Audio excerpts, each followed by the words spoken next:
अथ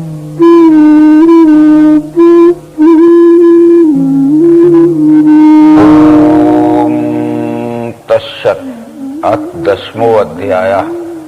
अब भगवत श्रीमद् भगवत गीता के विभूति योग नाम के 10वें अध्याय को प्रारंभ कर रहे हैं। 10वें अध्याय का नाम विभूति योग है। जिस अध्याय का जो नाम रहता है उस अध्याय में उन्हीं विचारों को साइंटिफिक सिद्धांत से अध्यात्म विज्ञान की दृष्टि से श्री कृष्ण ने समझाया। जो निरा शब्द बोध नहीं है, ये प्रत्यक्ष दर्शन युक्त विवेक बोध है। विभूति किसे कहते हैं? एकस्यानेक भावो विभूति। जिस एक में ही अनेकों के बराबर शक्ति होती है उसका नाम विभूति है। जब हम डिक्शनरी को देखते हैं, शब्दकोश को देखते हैं, उसमें 3 शब्द हमें मिलते हैं, भूति, विभूति, विशेष विभूति। भूति कहते हैं शक्ति प्रभाव या ऐश्वर्य को। तो कुछ न कुछ शक्ति प्रभाव और ऐश्वर्य हम हर एक में रहता है, पर हमारे से ज्यादा शक्ति प्रभाव ऐश्वर्य जिसमें रहता है वो विभूति है, और सबसे अधिक शक्ति प्रभाव और ऐश्वर्य जिसमें रहता है वो विशेष विभूति है। तात्पर्य ये है अध्यात्म तत्व समझाने से कि विशेष विभूति ये भगवान या अवतार को कहते हैं, विभूति ये संतों को कहते हैं, और भूति ये भक्तों को कहते हैं। यानी भक्ति ही भूति है, संत ही विभूति हैं, और अवतार ही विशेष विभूति है। विशेष विभूति होने के लिए शरीरधारी मानव में 6 शक्तियां एक साथ इकट्ठी होना चाहिए। ज्ञान, विज्ञान, वैराग, धर्म, श्री और विजय, ये 6 गुण या 6 शक्तियां, 6 प्रभाव जिस एक ही शरीरधारी मानव में एक साथ इकट्ठे हो जाते हैं उसे अध्यात्म शास्त्र ने भगवान या अवतार, परंतु ये शरीरधारी मानव को ही कहा है। ज्ञान, विज्ञान, वैराग, धर्म, श्री, विजयेर भगो धुर्वैश्वर्य संपन्नो योगी च भगवान स्मृता। सारे संसार को चलाने की योग्यता, कुशलता और सामर्थ्य इन 6 गुणों के अंतर्गत आती है। परंतु दूसरी बात यह है कि ये ज्ञान दृष्टि से 6 भाग हैं, कर्म दृष्टि से भी अवतार यानी विशेष विभूति में 6 भाग रहते हैं। उत्पत्तिम प्रलयम चैव भूतानाम गतिम गतिम वेत्ति विद्याम विद्या च सावाच्यो भगवान इति। इस संपूर्ण सृष्टि की उत्पत्ति कैसे होती है और संपूर्ण सृष्टि का विलय कहाँ और कैसे होता है। उत्पत्तिम प्रलयम चैव, ये उत्पत्ति और लय और पालन, ये त्रिगुणों की कार्य स्वरूपणी लीला को जो जानता है। भूतानाम गतिम गतिम, पृथ्वी, जल, अग्नि, वायु, आकाश, इन 5 महाभूतों में प्राकृतिक परिवर्तन कैसे होते हैं त्रिगुणात्मक प्रेरणा शक्ति से, ये 5 महाभूतों की गति अगति जो जानता। वेति विद्याम विद्याचा, विद्या किसे कहते हैं, अविद्या किसे कहते हैं, इसका पूरा वास्तविक ज्ञान जिसको रहता है सावाच्यो भगवान इति। इसलिए 10वें अध्याय का नाम विभूति योग है। विभूति योग में श्री कृष्ण समझाना शुरू करते हैं। श्री भगवान बोले, सुनो फिर मैं बताता हूं, पुनः सुनो महाबाहु मेरे परम वाक्य। हितार्थ कहता हूं मैं तुमको भक्त जान के, मेरा जन्म नहीं जाने महर्षि और देवता, क्योंकि महर्षि और देवों का मैं ही कारण आदि हूं।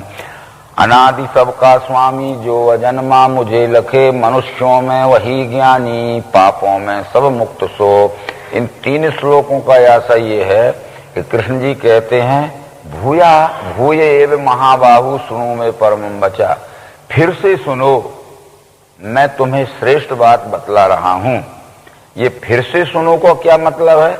जो दूसरे अध्याय में सुनाया था अगर ठीक से न समझे हो तो फिर से समझो, जो तीसरे चौथे अध्याय में बतलाया था वो ठीक से समझ में नहीं आया तो फिर से समझ लो। जब तक कोई बात ठीक से समझ में नहीं आती है तब तक फिर से सुनाना पड़ती है।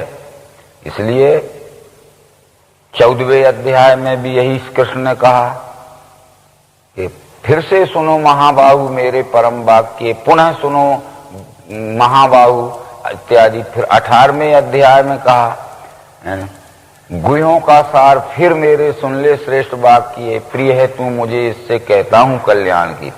परंतु अर्जुन जब तक ठीक नहीं समझा तब तक अर्जुन ने भी यही कहा कि खोल के वो आत्मयोग और विभूति जनार्दन, फिर कहो प्यासा हूं मैं विज्ञान अमृतपान का। आशा यह है कि जब तक कोई बात ठीक ठीक से समझ में न आवे तब तक उस विषय को नहीं छोड़ना चाहिए, पूरा समझ के ही छोड़ना चाहिए, क्योंकि उसको बार बार क्यों ना समझना पड़े। संत तुलसीदास ने अपनी पूर्व कथा बतलाई थी कि श्रोता वक्ता ज्ञान निधि कथा राम की गूढ़, किमि जानो में जीव जड़ कलिमल ग्रसत विमूढ़। जब मुझे अज्ञान था तब मैं जीव तो जरूर था, पर जड़ अज्ञान को कहते हैं और चैतन्य ज्ञान को कहते हैं। तथापि कही गुरु 12 समझ परी कछमति अनुसारा, भाषाबद्ध करो में सोई मेरे मन प्रबोध जसोई। मेरे गुरु ने मुझे बार बार समझाया, पर मेरी बुद्धि में जितनी ग्राह्य शक्ति थी उतना मैं समझ सका, वही मैं रामायण में भाषांतरित करके समझा रहा हूं।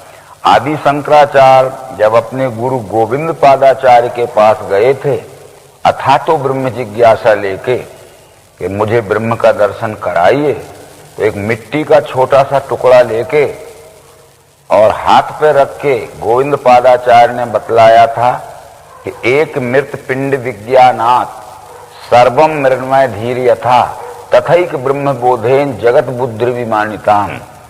मिट्टी के एक छोटे से टुकड़े को अच्छी तरह से परख लिया, पहचान लिया विश्लेषणात्मक परीक्षण की पद्धति से तो कौन कौन से गुण तत्व उस मिट्टी के टुकड़े में है, तो संपूर्ण मिट्टी की पहचान हो जाती है। इसी तरह अगर एक पिंड में ब्रह्म को अच्छी तरह समझ लिया कौन कौन से गुण तत्व उस पिंड में है, तो संपूर्ण विश्व में ब्रह्म की पहचान हो जाती है। परंतु शंकराचार्य ने कहा कि मैं ब्रह्म दर्शन की बात करता हूं, आपने मिट्टी का टुकड़ा हाथ पे रख के समझाया। तो उन्होंने विचार बदला नहीं गोविंद पादाचार्य ने। वो कहते हैं अत शुद्धम भवेद वस्तु यद्वै वाचा या गोचरम दृष्टव्यम मृत घटे नैव दृष्टांतेन पुनः पुनः। मैंने मिट्टी के टुकड़े और मिट्टी का दृष्टांत जो तुझे समझा, इसको बार बार तू समझ कि मिट्टी का एक छोटा टुकड़ा भी मिट्टी है और संपूर्ण मिट्टी भी मिट्टी है। एक छोटे से टुकड़े में जो गुण तत्व मौजूद हैं वो संपूर्ण मिट्टी में वही गुण तत्व मौजूद हैं। यत यत पिंडे तत्त ब्रह्मांडे। तब शंकराचार्य ने उत्तर दिया कि पिंड ब्रह्मांडियो रेक्यम सुरविदानी विप्रयत्नता पाताल भूधरा लोका तथान्य दीप सागरा। जो पिंड में है वही ब्रह्मांड में है, सब मिलकर एक है, चाहे कहीं भी जाओ। तो वो जब तक ज्ञान समझ में नहीं आया तो पूर्व अध्यायों में जो समझा चुके थे उसको फिर ये कहा कि फिर से सुनो महाबाहु मेरे परम वाक्य, हितार्थ कहता हूं मैं तुमको जान के। ये विश्वरूप का प्रभाव कब हुआ, कैसे हुआ और कब इसका विलय होगा, ये बड़े बड़े महर्षि और देवता नहीं जानते हैं, क्योंकि विश्वरूप अनादि है। ये विश्व अनादि है, उसमें हुए ब्रह्म ऋषि और महर्षि ये पश्चात में हुए आदि हैं। ये आदि वस्तु अनादि के प्रभाव को नहीं जान सकती। ऋग्वेद का 10वां मंडल जहाँ समाप्त होता है वहाँ वेद ने ये बतलाया है कि इस विश्व की ओर जब हम देखते हैं तो ये तो हम निश्चित कह सकते हैं कि विश्व ही ये परमात्मा है, विश्व ही ब्रह्म है। परंतु को अद्धा वेद काहि प्रवोचित कुतिया जाता कुत इयम विशिष्टि अर्वाग देवायस विसर्जने। वो कहते हैं को अद्धा वेद, आज कौन जानता है, का ये प्रवोचित कौन कह सकता है, कुतिया जाता ये संपूर्ण कहां से बना, कुत इयम विशिष्टि किसने इसको बनाया, अर्वाग देवायस विसर्जने और कहां इसका लय होगा। ये हम नहीं बतला सकते कि कब बना, कैसे बना, किसने बनाया और कहां इसका अंत होगा, पर ये जरूर कह सकते हैं कि यह विश्व ही परमात्मा। इसलिए अनादि के प्रभाव को कोई नहीं जान सकता। इस उद्देश्य को लेकर कृष्ण जी कह रहे हैं कि विश्व रूप के प्रभाव को न में विदु प्रभवम स्वर्गा और महात्मा नहीं जानते। अनादि सबका स्वामी जो अजन्मा मुझे लखे मनुष्यों में वही ज्ञानी पापों से सब मुक्त है। ये विश्व रूप अनादि है और सृष्टि आदि है। यदि विश्व ना हो तो सृष्टि नहीं हो सकती, और सृष्टि ना रहे तब भी विश्व रूप रह सकता है। ये विभूतियों के जो लक्षण रहते हैं इस श्लोक नंबर 4 से 6 तक बतलाए गए हैं। बुद्धि ज्ञान असमोह दम सत्य सम क्षमा सुख दुख ना सुत्पत्ति जाने वैसे भयावह अहिंसा क्षमता तुष्टि तप दान यश आयस भूतों में मुझसे हो गए भिन्न भिन्न विकार। ये बुद्धि, कुछ मनुष्य ऐसे रहते हैं जिन्हें परमात्मा का कुछ ज्ञान नहीं रहता, पर बुद्धि के बड़े कुशाग्र रहते हैं। ये बुद्धि भी स्वाभाविक देन है प्रकृति की। किसी किसी को परमात्मा का ज्ञान नहीं रहता है, पर वो अन्य बातों में बहुत बड़े ज्ञानी रहते हैं। असम्मोह है, यानी कुछ मनुष्य परमात्मा को नहीं जानते हैं, पर उनकी प्रिय से प्रिय वस्तुओं का भी वियोग हो जाता है तो किंचित भी उन्हें मोह नहीं आता है, यानी शोक नहीं होता है। वो इस तरह से ये एक एक दो दो गुण तो हम सब में रह सकते हैं, पर ये सब गुण जहां इकट्ठे हो जाते हैं वो विभूति होती है। वो सब गुणों के नाम इस श्लोक नंबर में बतलाए गए हैं। परंतु ब्रह्मा के आदि के पुत्र मनु 14 महर्षि 11 इनसे ये सारी प्रजा की रचना बनी। महर्षिया चप सप्त पूर्वे चतवारो मनवस्त था मदभावा मानसा जाता ऐशाम लोक वहां प्रजा। अभी तक हम सब लोग ये मानते हैं कि ये सृष्टि ब्रह्मा ने बनाई है, परंतु भगवत गीता के 10वें अध्याय में यही निर्णय हो जाता है कि अहम सर्वस्व प्रभवा मत्ता सर्वम प्रवर्तते इति मत्वा भजन्ते माम बुधा भाव समन्विता। सबका उत्पादक मैं, ये विश्व रूप में ही सब उत्पन्न होता है, विश्व में ही सब रहता है और अंत में विश्व में ही सब विलय हो जाता है। इस विश्व रूप का नाम ही ब्रह्म या परमात्मा है। ये वेद मंत्रों में कहा गया है, यतो व इमानि भूतानि जायन्ते एन जातानि जीवन्ति यत् प्रियन्तभिशविशन्ति तत् ब्रह्म इति तत् विजिज्ञासस्व। जहां से यह सब सृष्टि का उद्भव होता है, जिसमें ये सब सृष्टि रहती है और अंत में जिसमें यह सब सृष्टि विलय हो जाती है, तत् ब्रह्म इति, उसका नाम ब्रह्म है। उसको जान लेना जरूरी है। तो ये परमात्मा ने सृष्टि बनाई, परमात्मा से सृष्टि बनी कि ब्रह्मा से सृष्टि बनी? ब्रह्मा ने सृष्टि नहीं बनाई है। विश्व अंतर्गत सृष्टि की बिगड़ी हुई व्यवस्था को सुचारू रूप से ब्रह्मा ने संभाला है। यानी इस तरह से जैसे आज राज्य की व्यवस्था बिगड़ जाती है, देश की व्यवस्था बिगड़ जाती है, तो हम फिर से सृजना करते हैं, यानी फिर से व्यवस्था निर्माण करते हैं। इस तरह ब्रह्मा ने हाथी घोड़े ऊंट झाड़ पेड़ नदी पहाड़ नहीं बनाए हैं, ये सब स्वयंभू हैं। इनमें जो कुछ भी अव्यवस्था हो गई थी वो अव्यवस्था को सुव्यवस्था में संभाला है।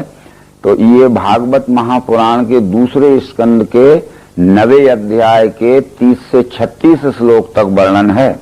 तो ब्रह्मा जब नारायण के पश्चात प्रथम प्रजापति सृष्टि व्यवस्था संचालन करने वाले नियुक्त हुए, तो अकेला आदमी कोई व्यवस्था नहीं चला सकता। जैसे राष्ट्र व्यवस्था चलाने के लिए राष्ट्रपति की या प्रधानमंत्री की नियुक्ति होती है, तो अकेला व्यक्ति व्यवस्था नहीं चला सकता, उसको विभागीय लोगों को नियुक्ति करना पड़ती है। शिक्षा विभाग, डाकतार विभाग, रेल विभाग, वन विभाग आदि आदि। ऐसे ही ब्रह्मा ने अपनी व्यवस्था को सुचारू रूप से चलाने के लिए 11 महर्षि और 14 मनु नियुक्त किए, मनोनीत किए।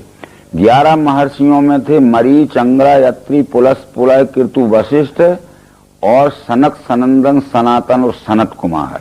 और 14 मनुओं में स्वयंभू मनु, वैवस्वत मनु आदि थे। ये महर्षि ब्राह्मण वर्ण के पुरुष हैं जो ज्ञान विज्ञान संपन्न होके सत्य ज्ञान का प्रचार प्रसार जनता में फैलावें और अंधविश्वास और रोचक भयानक से छुड़ावें। और उनके प्रचार कार्य में जो बाधा डाले महर्षियों के, क्षत्रिय वर्ण के लोगों को मनु कहते हैं, वो उनको बाधा डालने वालों को दंड देवें ताकि व्यवस्था गड़बड़ न हो पावे। ये श्लोक में ये बताया गया है।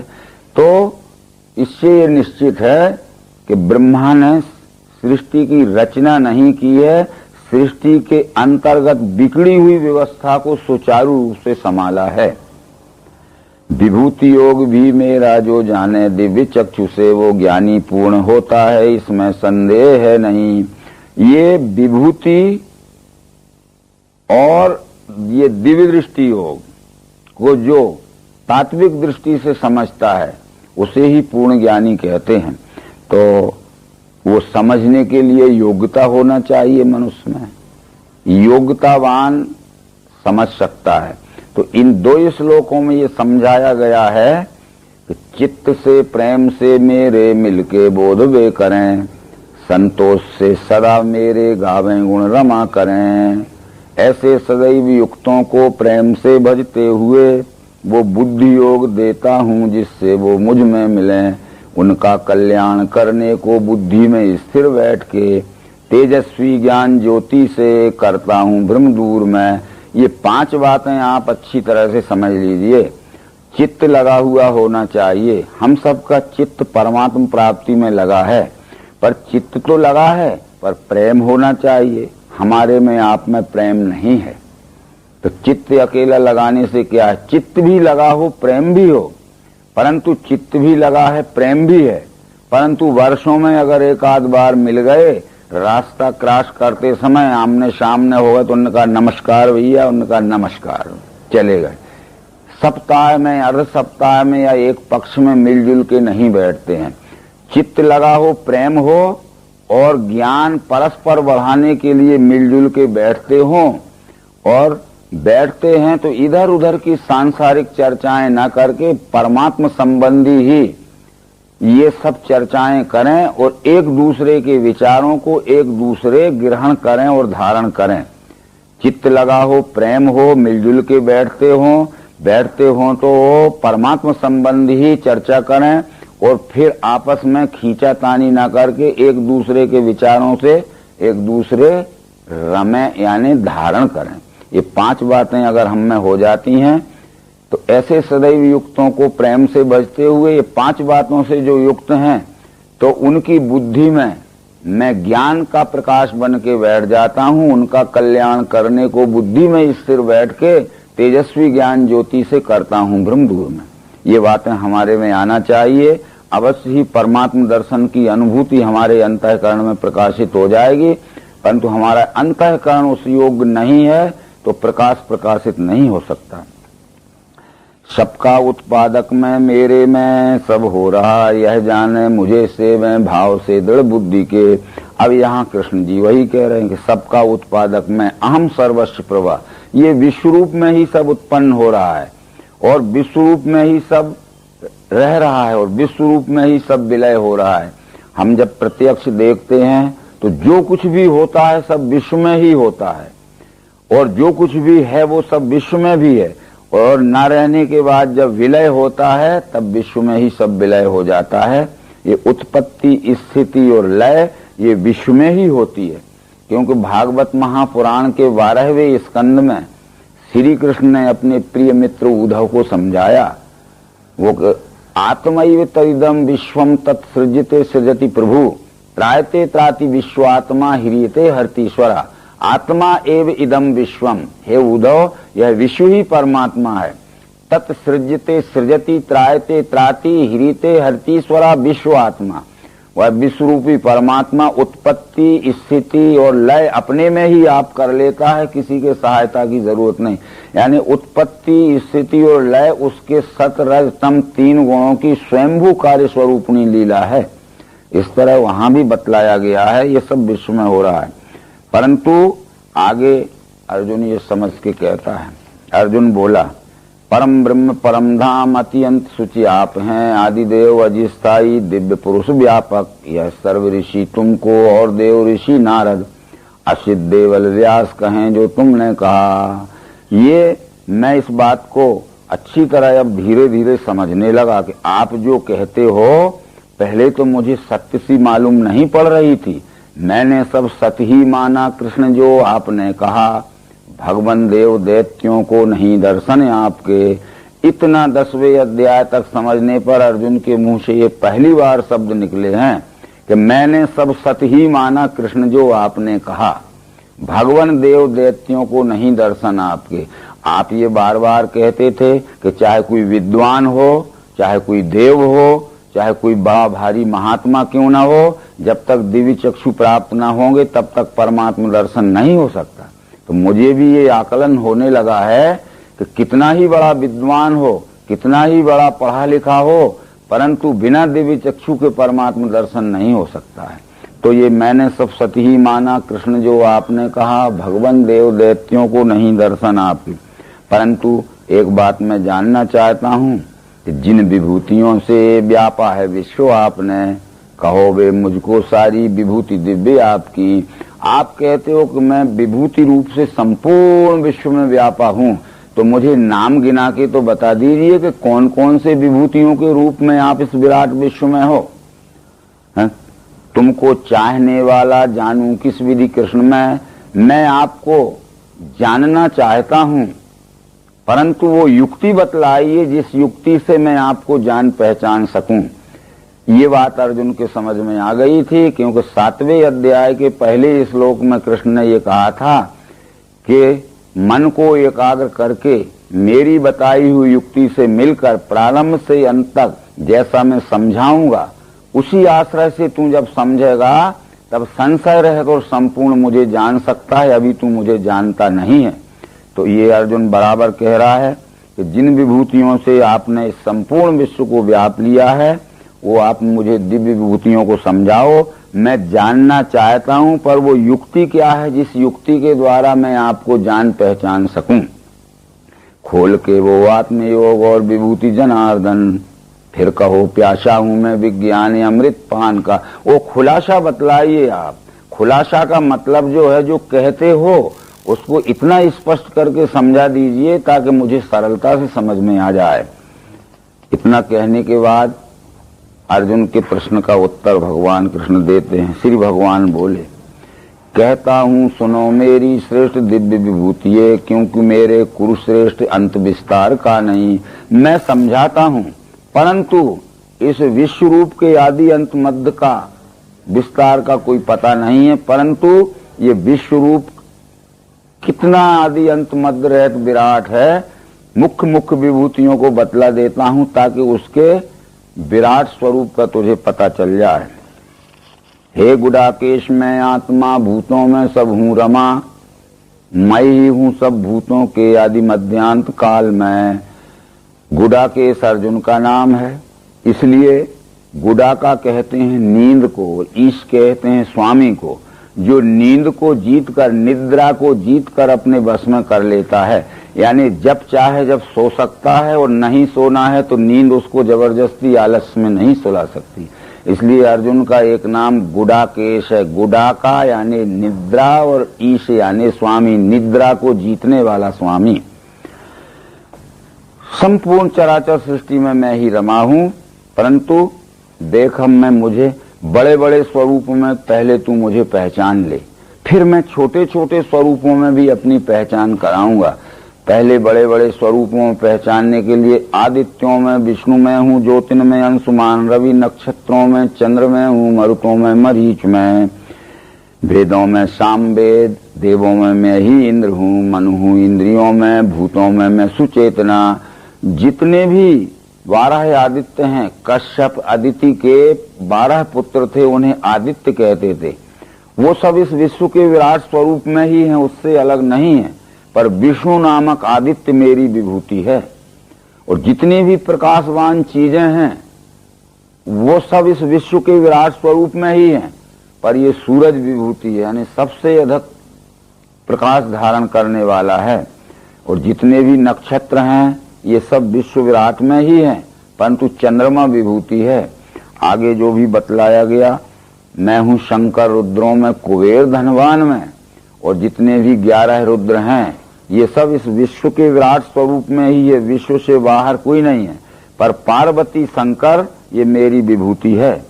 और कुबेर धनवान में, जितने भी धनवान हैं ये सब इसी विश्व में है, विश्व से बाहर कोई धनवान नहीं है।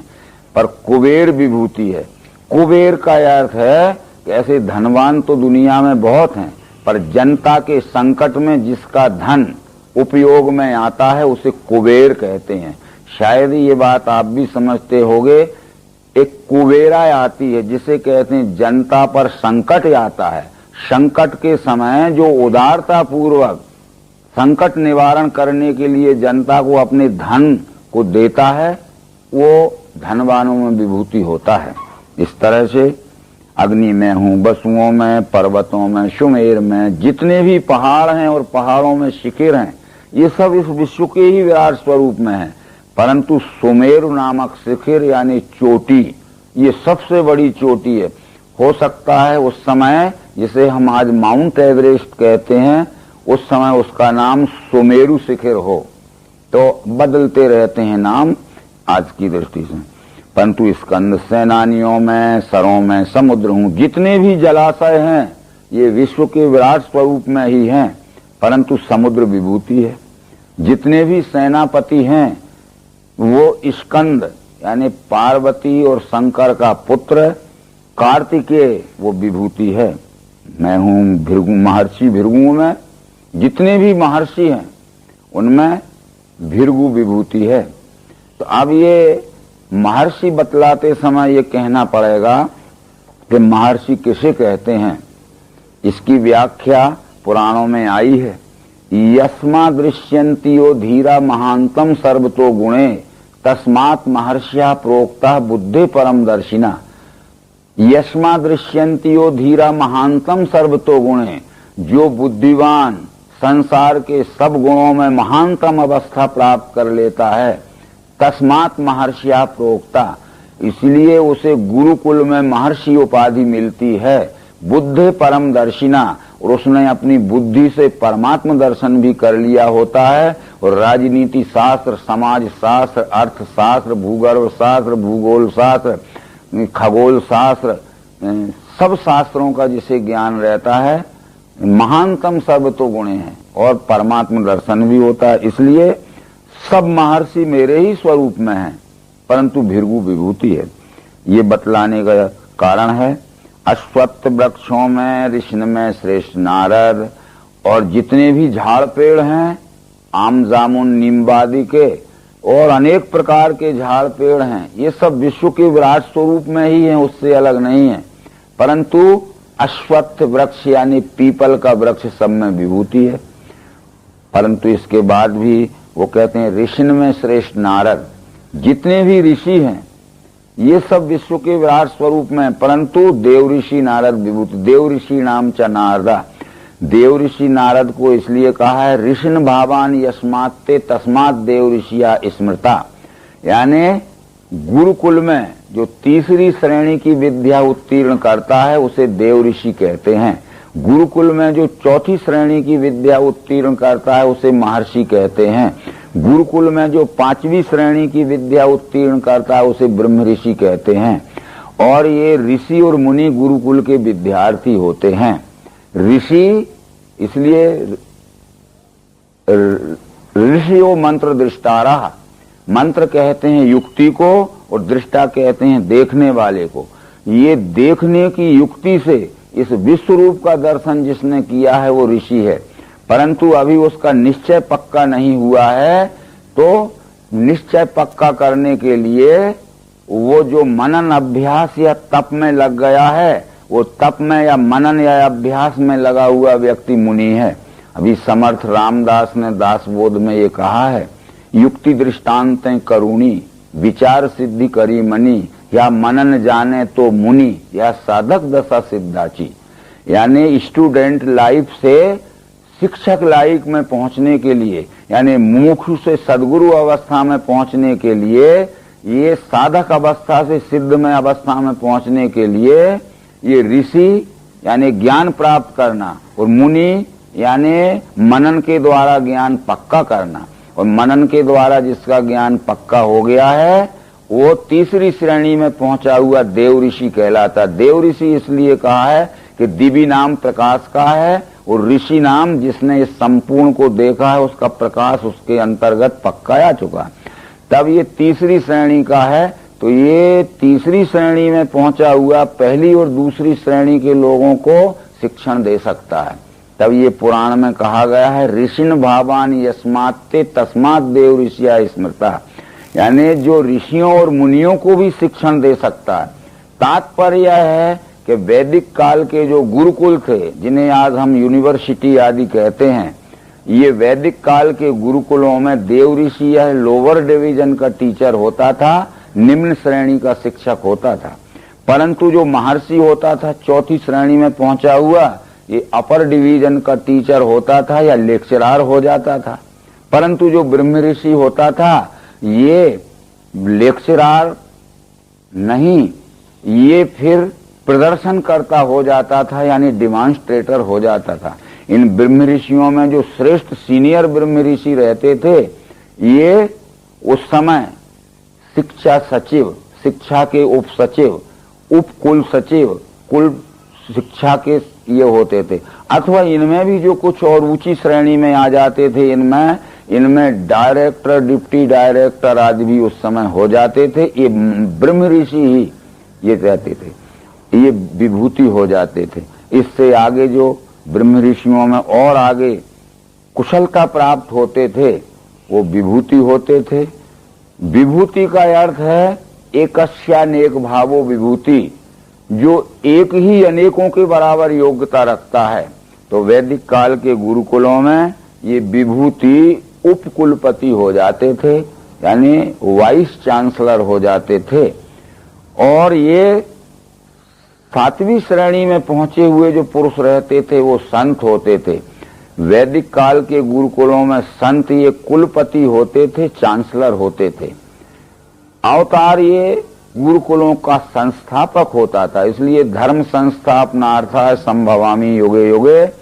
तो धर्म की संस्थापना, गुरुकुलों की संस्थापना अवतार करता था, और गुरुकुलों का संचालन ये कुलपति के रूप में संत करते थे। उनके सहायक उप कुलपति विभूति होते थे। बाकी सब शिक्षा सचिव, डिप्टी डायरेक्टर अथवा ये डिप्टी रजिस्ट्रार आदि भी होते थे। ये सब उस समय होते थे। ये सब इस तरह वो कहते हैं।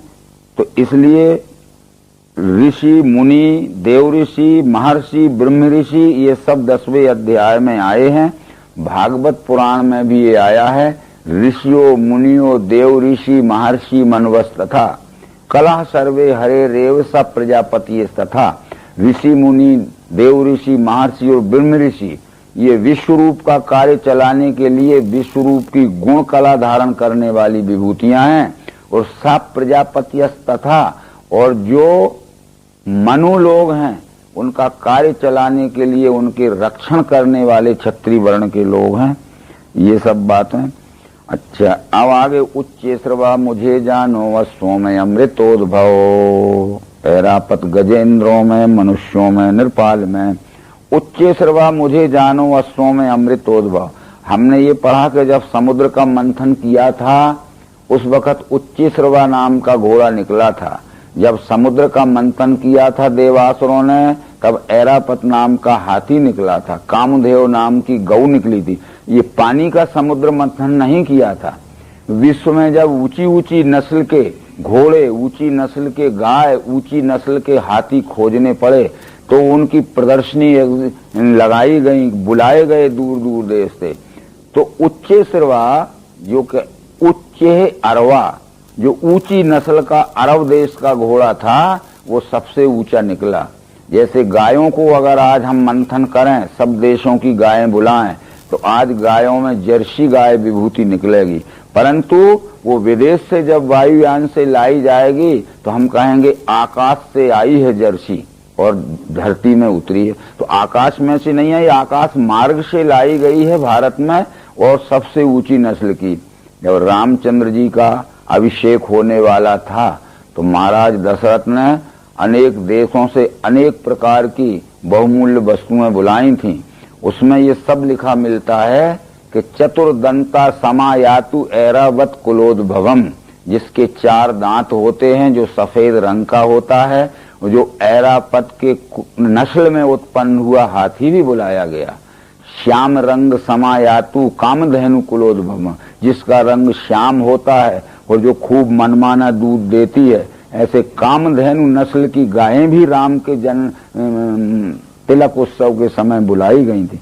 तो ये कामधेनु अथवा ऐरावत अथवा उच्च श्रवा इस विश्व में ही मिलने वाले ऊंची ऊंची नस्ल के ये जानवर हैं, ना कि पानी से निकाले गए हैं। हाँ, जल मार्ग से आए होंगे, जब फॉरेन से आए, स्टीमर से आए होंगे तो महीनों जल में चले थे वो स्टीमर में, परंतु फिर पानी में से भूतल पर आए थे। तो पानी में से निकले का मतलब है जल मार्ग से आए और पृथ्वी पे आए।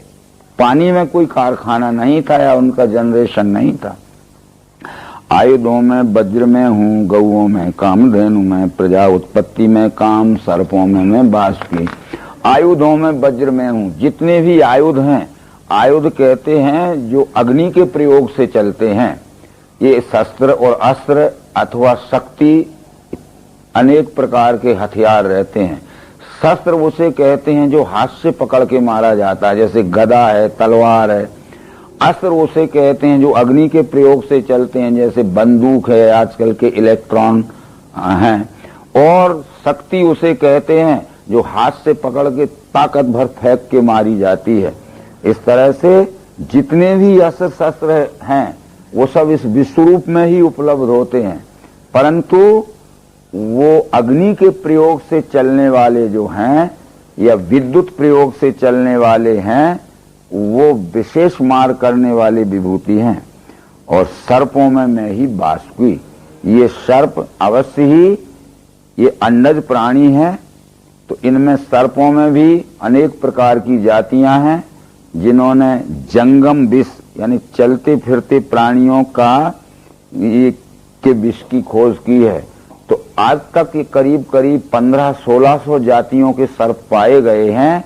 ये सब जहरीले नहीं होते हैं, 2-3 जाति के सर्प ही जहरीले होते हैं, काला नाग आदि और दरवीकर या करकोटक जो रहते हैं, तो उनमें ये वासु की विभूति है। और अनंत में हूँ नागों में। ये नाग और सर्प अलग अलग हैं। नाग ये मनुष्य की जाति है, तो ये जितने भी नाग जाति के मनुष्य हैं वो सब इसी विश्व में हैं, पर वासु की अनंत नाग विभूति है। अनंत नाग की बहन का नाम जरत्कारु था। वो एक ऋषि की पुत्र को ब्याही हुई थी, उसके पुत्र का नाम आस्तिक था। जब एक ऋषि के पुत्र को ये अनंत नाग की बहन की शादी हुई तो वो अपने राजमहल में ले गई, तो वहां ऋषि के पुत्र ने पलंग थे, उन पर सफेद रंग के दूध की फैन की तरह उफनाते हुए चादर बिछे हुए थे, मोतियों की झालरें लटकी हुई थी। ऐसा भव्य महल देखा। यदि ये नाग को किसी मिट्टी के पोल में रहने वाला प्राणी मान लें तो महल का वर्णन जो भारत में आया है वो नाग यानी मनुष्यों की जाति। नाग लोगों से हमेशा युद्ध होता था। रावण ने बहुत से नाग को युद्ध करके अपने कैद खाने में रखा था। नाग कन्या सुलोचना थी जो अति सुंदरी थी और मेघनाद को ब्याही थी। आज भी हमारे देश में नाग जाति के लोग हैं। तो इस तरह नाग ये मनुष्य की जाति है। प्रहलाद मैं हूँ, दैत्यों में, गणकों में मैं काल हूँ। और जितने भी दैत्य हैं वो सब इस विश्वरूप में हैं, पर हिरण्यकश्यप का पुत्र प्रहलाद विभूति है। इसलिए विभूति है कि प्रहलाद को नरसिंह अवतार से दिव्य चक्षु मिले थे और दिव्य चक्षु प्राप्त करने के पश्चात प्रहलाद ने ये कहा था अपने पिता से कि ये विष्णु ही परमात्मा है। विष्णु पुराण के प्रथम अंश में लिखा है कि प्रहलाद अपने पिता को बार बार यही समझाता था कि न शब्द गोचरम यस्य योगी ध्येयम परम पदम यतो यच्च स्वयं विश्वम सा विष्णु परमेश्वरा। यानी ये शब्दों में कहने से नहीं दिखता है, प्रत्यक्षीकरण में देखने दिखाने से ही दिखता है। ये स्वयंभू विश्वरूप जो दिख रहा है इसका नाम ही विष्णु है, इसका नाम ही परमेश्वर है। पर ये ज्ञान प्रहलाद को कहाँ से हुआ था? ये नरसिंह पुराण पढ़ने पर पता चलता है कि हिरण्यकश्यप पुत्र प्रहलाद नाम पुण्यवान दिव्येन चक्षुषा सिंहम पश्यत देव भागतम। हिरण्यकश्यप के पुण्यवान पुत्र प्रहलाद को नरसिंह अवतार ने दिव्य चक्षु देकर यह विष्णु ही परमात्मा है यह ज्ञान करा दिया था। तब वो बार बार कहता था कि यतो यच्च स्वयं विश्वम स विष्णु परमेश्वर। इसलिए जितने भी दैत्य हैं ये विश्व के विराट स्वरूप में ही हैं, परंतु प्रहलाद विभूति है क्योंकि वो दिव्य चक्षु प्राप्त दैत्य है। वायु मृगों में व्याघ्र में ही हूँ, पक्षिण में बैनते में, जितने भी चौपाई जानवर हैं ये सब इस विश्व के विराट स्वरूप में ही, चाहे हरिण मृग हो, चाहे गाय भैंस हो, चाहे चतुष्पाद कोई भी जानवर हो, बिल्ली कुत्ते हो, ये सब विश्व के विराट स्वरूप, परंतु सिंह विभूति है। और जितने भी पक्षी हैं उनमें गरुड़ विभूति है। शस्त्रधारियों में राम मैं हूं और नदियों में मैं जानवी। और जितनी भी नदियां हैं इस विश्व के विराट स्वरूप से कोई अलग नहीं है। ये बतलाने का ये कारण है कि विश्व कितना बड़ा आदि अंत मध्य रहत विराट है। इस विराट कहते हैं इसको कि जो अत्यंत बड़ा हो, जिससे बड़ा कुछ ना हो, जिसके आदि अंत मध्य का पता ना हो। ये विश्व के दिखने वाले विराट स्वरूप के आदि अंत मध्य का पता नहीं है, परंतु दिख रहा है। तो ये नदियों में मैं जानवी कहने का ये मतलब था कि भागीरथ नाम के एक राजा हो गए हैं जो रामचंद्र जी की ही पूर्वज थे। भागीरथ के आजा ने गंगा की विशाल धारा पर्वतीय क्षेत्रों से बहती हुई उबड़ खाबड़ जगह में और गंगा सागर में, बंगाल समुद्र में गिरती थी। इतने बड़े जल की विशाल धारा का मनुष्यों को और उपजाऊ भूमि को कोई उपयोग नहीं हो रहा था। भागीरथ के आजा ने गंगा की विशाल धारा को बड़े नगरों के किनारे से और उपजाऊ भूमि में से कैनाल काट के निकालना चाहा। 70% कार्य भागीरथ के आजा ने पूरा कर दिया, उसका देह त्याग हो गया। भागीरथ के पिता ने उस ओर ज्यादा ध्यान नहीं दिया। जब पिता का राज्य शासन समाप्त हो गया और भागीरथ आया तो भागीरथ ने अपने आजा के अपूर्ण कार्य को पूरा करने के लिए, यानी गंगा की वह विशाल धारा नगरों में से और उपजाऊ भूमि में से बहाना चाहा।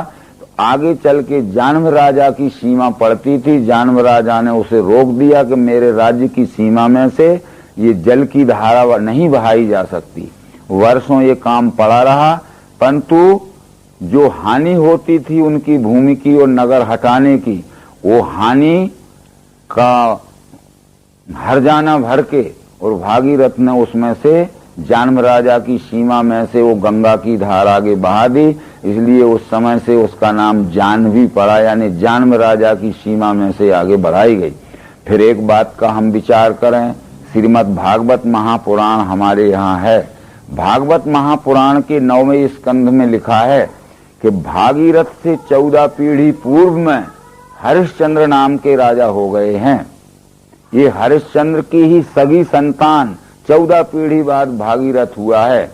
जब विश्वामित्र का कर्ज चुकाने के लिए हरिश्चंद्र काशी में जाके बिक गए थे एक स्वपच के घर में, और उसने श्मशान पर कर वसूल की ड्यूटी लगा दी थी। तो दिन भर हरिश्चंद्र श्मशान पर टैक्स वसूल करता था और शाम को गंगा स्नान करके नगरी में आता था।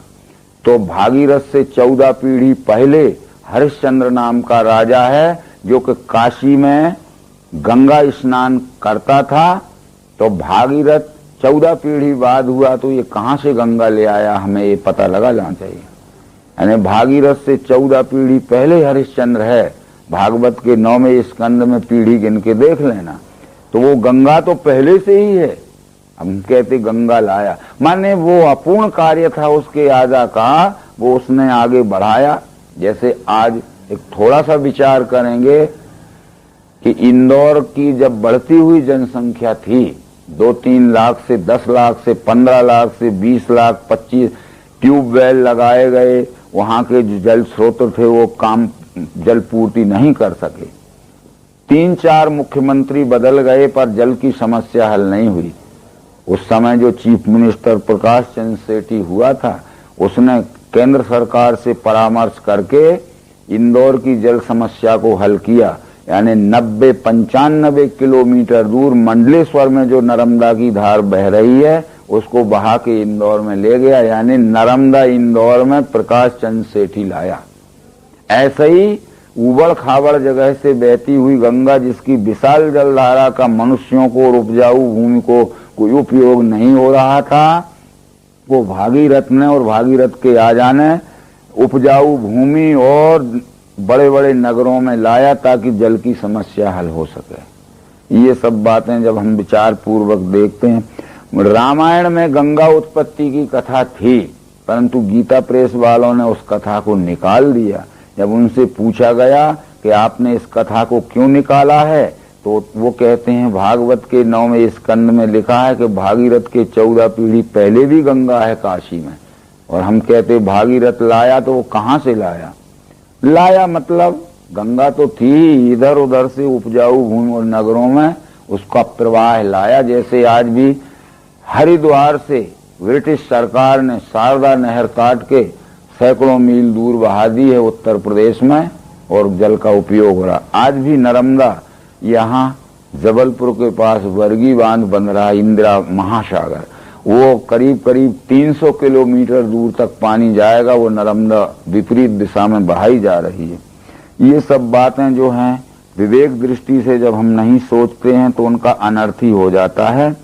आगे विद्याओं में ब्रह्म विद्यावादियों का सुवाद में जितनी भी विद्याएं हैं, इनमें ब्रह्म विद्या यानी ये विश्व ही परमात्मा है, यह प्रत्यक्ष दर्शन कराने वाला दिव्य चक्षु योग ही विभूति है। बाकी सब विद्याएं हमारा सामाजिक सांसारिक और पारिवारिक व्यवहार चलाने मात्र तक के लिए हैं। और स्त्रियों में कीर्ति लक्ष्मी में वाणी बुद्धि स्मृति धृति, और ये जितनी भी संसार में स्त्रियां हैं ये सब विश्व के विराट स्वरूप में ही हैं। परंतु जिन स्त्रियों में सद्गुण होते हैं, शांत स्वरूप की होती हैं, उत्तम वाणी बोलती हैं, जिनकी स्मृति अच्छी रहती है और जिनकी बुद्धि अच्छी रहती है, जो विवेक से काम करती हैं, वो स्त्रियां विभूति हैं। गायत्री में हूँ, छंदों में, बृहस्पति शाम वेद में। पहले ये कहा था कि चारों वेदों में सामवेद विभूति है, पर अब यहाँ कहते साम वेद में भी बृहद साम नाम के मंत्र विभूति हैं, क्योंकि बृहद साम नाम के मंत्रों में ये विश्व ही परमात्मा है, इसको अच्छी तरह समझा के बतलाया गया है। इसलिए वो बृहद शाम नाम के मंत्र शाम वेद में विभूति हैं। गायत्री में हूँ छंदों में। थोड़ा यहाँ समझाना जरूरी है। बहुत से लोग कहते हैं गायत्री एक देवता है, परंतु न वेद ने माना कि गायत्री देवता है, और न भगवान श्री कृष्ण भगवत गीता में मानते हैं कि गायत्री किसी देवता का नाम। गायत्री तो छंद का नाम है। गायत्री उस छंद का नाम इसलिए है, जब हम छांदोपनिषद देखते हैं तो उसमें ये पता चलता है गायत्री व इदम सर्वम भूतम यत् किंचिना। जितनी भी ये चराचर सृष्टि दिख रही है, ये 3 पद के छंद में गायन करके इसके स्वरूप को समझाया गया है। इदम सर्वम भूतम यत् किंचिना गायत्री, यानी 3 पद के छंदों में इस विश्व रूप परमात्मा को त्रिपुटी ज्ञान से गायन करके समझाया गया है, इसलिए छंद का नाम गायत्री है।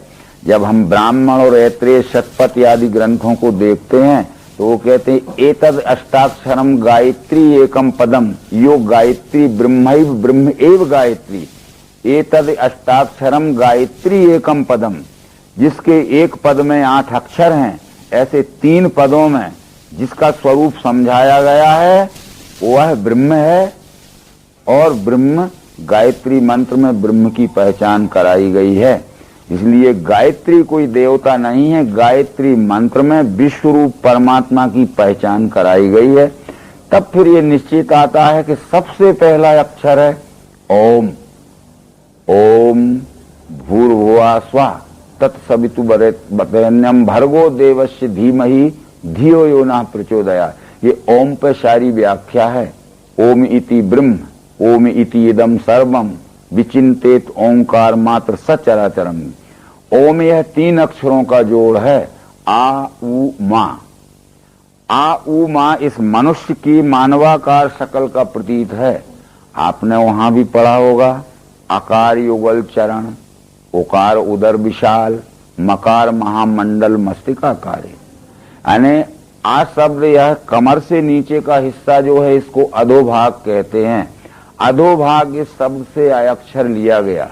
कमर से गर्दन तक का जो हिस्सा है इसको उदर भाग कहते हैं। उदर भाग इस शब्द से ऊ अक्षर लिया गया। और गर्दन से ऊंचे का हिस्सा इसे मस्तिष्क भाग कहते हैं। मस्तिष्क भाग इस शब्द से माँ अक्षर लिया गया। शॉर्ट फॉर्म में आ उ माँ ये बन गया। अब जब हम सहज में उच्चारण करते हैं तो बराबर आ का उच्चारण हमारे परा स्थान से नीचे स्थान से स्फुरित होता है। और पश्यंती यानी हृदय को पार करते हुए जब मध्यमा में आता है तब हमारा मुंह बंद होने लगता है। और जब केवल हमारे मुंह में आ जाता है हलंत लगा हुआ माँ आधा माँ तो मुंह बंद हो जाता है। इसको थोड़ा विचार करिए। आ उम आ हम 5 मिनट भी कहते रहेंगे तो मुंह पूरा खुला रहेगा, क्योंकि अभी वो परा स्थान में। जब पश्यंती हृदय और मध्यमा में आया तो मुंह सुकुन आ उम और माँ कहा तो मुंह बंद हो जाए। नीचे से चला आ उम, इस तरह के विचार जो हैं वो आगे विचार बताए। इसलिए ये गायत्री छंद का नाम है। तेजस्वियों का मैं तेज, छलों में मैं ही धूत हूँ, स्वकर्म यज्ञ में ही हूँ तप में तपबान का। जितने भी सदाचारी पुरुष हैं उनका सदाचार मैं ही हूँ, क्योंकि सदाचार हमारे उस आचरण के तप को कहते हैं। आचरण से जो तपा हुआ मनुष्य है वो तेजस्वी रहता है। और स्वकर्म यज्ञ मैं ही हूँ, अपने अपने स्वकर्म द्वारा सच्चाई के साथ जो सेवा की जाती है वो सेवा यज्ञ मैं ही हूँ। विष्णुओं में वासुदेव, पांडवों में विभूति तू, मैं हूँ मुनियों में व्यास, कविन में उष्णा कवि। जितने भी वृष्णि कुल में उत्पन्न हुए हैं वे सब विश्व के विराट स्वरूप में ही है, पर श्री कृष्ण विभूति है। बराबर श्री कृष्ण अपने को यहाँ परमात्मा नहीं कह रहे। विष्णु कुल में उत्पन्न हुए जितने भी व्यक्ति हैं वो सब इसी विश्व के विराट स्वरूप में है, पर श्री कृष्ण विभूति है। और जितने भी शस्त्रधारी हैं वे इसी विश्व में हैं, परंतु श्री राम विभूति है। और जितने भी मननशील पुरुष हैं इसी विश्व में हैं, परंतु व्यास विभूति है। ये विभूति बतलाते। तो विभूति का अर्थ यही था, एकस्यानेक भावो विभूति, जो एक में ही अनेकों के बराबर योग्यता और शक्ति रहती है। शिक्षा करने वालों में दंड नीति जयुक्त की। और जो भी किसी को शिक्षा देना है तो प्रार्थना करके उसको सतमार्ग पर नहीं लाया जा सकता। पहले निवेदन करके उसको हम सतमार्ग पर लावें, दुराचार छुड़ाएं। यदि निवेदन करने पर नहीं मानता है तो अवश्य दंड देके उसको सतमार्ग पर लाना चाहिए। आज हमारे देश में दंड शास्त्र नहीं है, इसलिए सब अराजकता बढ़ गई है। इसलिए किसी को सतमार्ग पे चलाना है तो दंड देके ही उसको चलाना चाहिए, समझाने के प्रयत्न पे नहीं चलता है। तो मेरे बिना नहीं है वो जो चराचर भूत है। यच्चापि सर्वभूतानाम बीजम तदर्जुन न तदसि बना यश्याम मया भूतम चराचरम। ये इतना भी विश्व जो दिख रहा है ये सब विश्व रूप परमात्मा भी है। जितनी भी चराचर सृष्टि दिख रही है दूसरा कुछ नहीं है। अब ये सब उसी विश्व रूप में है। ऐसा कहने के बाद वो मेरे दिव्य विभूति इनका अंत नहीं, परंतप यह विभूति विस्तार मेरे उद्देश्य से कहा। ये विश्व का विराट स्वरूप कितना बड़ा है, इसलिए इस विभूति को मैंने विस्तार पूर्वक तुझे समझाया है, ताकि विश्व के आदि अंत मध्य रहे स्वरूप का तुझे सहज में ही ज्ञान हो जाए। ऐश्वर्य अथवा शोभा जो जो श्रेष्ठ प्रभाव की वो विभूति मेरे ही तेज के अंश से बनी।